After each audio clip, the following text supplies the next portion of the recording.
और इस वक्त की बड़ी खबर आपको बता दें, दिल्ली की सीएम रेखा गुप्ता पर हुए हमले से जुड़ी ये बड़ी खबर है। आरोपी के साथ आम आदमी पार्टी के नेता गोपाल इटालिया की तस्वीर सामने आई है। रेखा गुप्ता पर हमले के पीछे राजनीतिक साजिश मनजिंदर सिंह सिरसा की तरफ से कहा गया। उन्होंने ये भी कहा है कि केजरीवाल जी जवाब दीजिए, ये संयोग है या फिर प्रयोग है। तो गोपाल इटालिया की तस्वीर आरोपी के साथ सामने आने के बाद अब इस पर सियासत भी शुरू हो गई।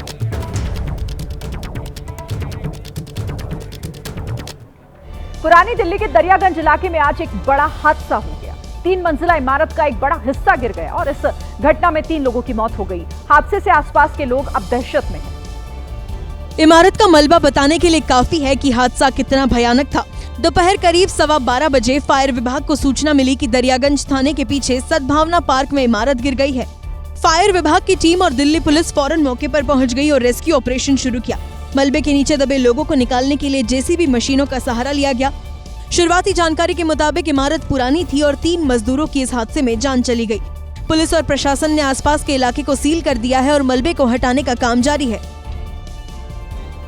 सिर्फ मुंबई ही नहीं बल्कि हरिद्वार में भी अजगर की दहशत देखने को मिली, जहां एक कार के बोनट के अंदर एक अजगर बैठा हुआ मिला, जिसे देखकर ड्राइवर का कार छोड़कर वहां से फरार हो गया। दरअसल जैसे ही ड्राइवर ने कार का बोनट खोला, उसकी नजर अंदर बैठे अजगर पर पड़ी और देखते ही देखते वो कार छोड़ दूर भाग गया।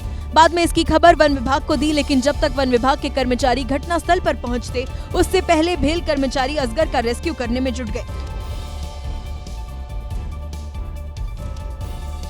अजगर इतना बड़ा था कि उसे पकड़ने में भेल कर्मचारियों को कड़ी मशक्कत का सामना करना पड़ा।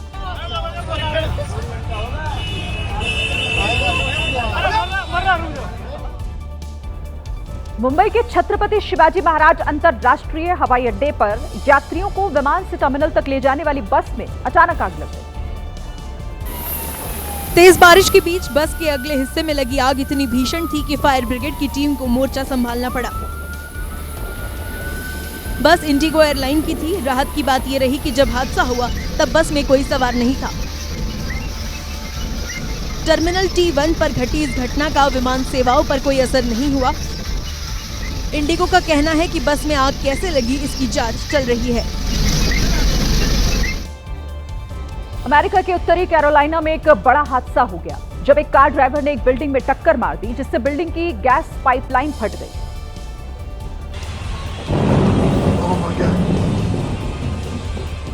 उसके बाद जो हुआ वो आपके सामने है। कार ड्राइवर ने जहां टक्कर मारी थी वो एक पशु चिकित्सा केंद्र था। वहां टक्कर के बाद गैस लाइन फट गई, जिससे बड़ा धमाका हुआ और आग लग गई। राहत की बात यह है कि विस्फोट के समय इमारत खाली थी और कोई भी उस समय अंदर नहीं था।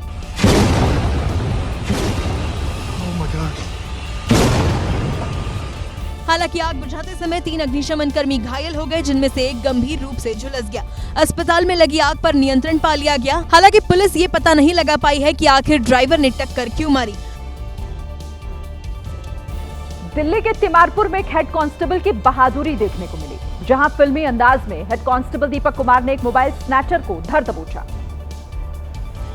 घटना मंगलवार सुबह करीब 10:30 बजे की है, जब पीड़ित मुस्तकीम अहमद रोड पार कर रहा था। तभी चोर उसका मोबाइल छीनकर भाग गया, लेकिन जब शोर मचाया तो हेड कांस्टेबल दीपक फिल्मी अंदाज में चोर का पीछा करने लगे। चोर थक कर रुक गया और हेड कांस्टेबल ने आकर उसे दबोच लिया।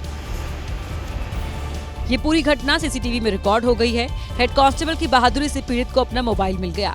जांच में सामने आया कि आरोपी प्रकाश के खिलाफ पहले से ही 3 आपराधिक मामले चल रहे हैं, लेकिन जिस तरीके से हेड कांस्टेबल ने पीछा कर चोर को पकड़ा, उसका वीडियो सोशल मीडिया पर वायरल हो रहा है और हर कोई हेड कांस्टेबल की तारीफ कर रहा है, क्योंकि अगर हेड कांस्टेबल ने मुस्तैदी ना दिखाई होती तो चोर फोन लेकर रफू चक्कर होते देर न लगाता। एक बड़ी खबर इस वक्त आ रही है दिल्ली के मैदानगढ़ी इलाके से, जहां ट्रिपल मर्डर से सनसनी फैल गई है। संदिग्ध हालत में घर में 3 लाशें मिली हैं। महिला की मुंह बांधकर हत्या की गई है। फर्श पर खून से लथपथ मिला है एक शख्स का शव। तो दिल्ली के मैदानगढ़ी में ट्रिपल मर्डर का मामला। इस वक्त की बड़ी खबर, संदिग्ध हालात में घर में 3 लाशें मिली हैं। एक महिला की लाश मिली है जिसका मुंह बांधकर हत्या की गई है। वहीं फर्श पर खून से लथपथ एक आदमी का भी शव बरामद हुआ है।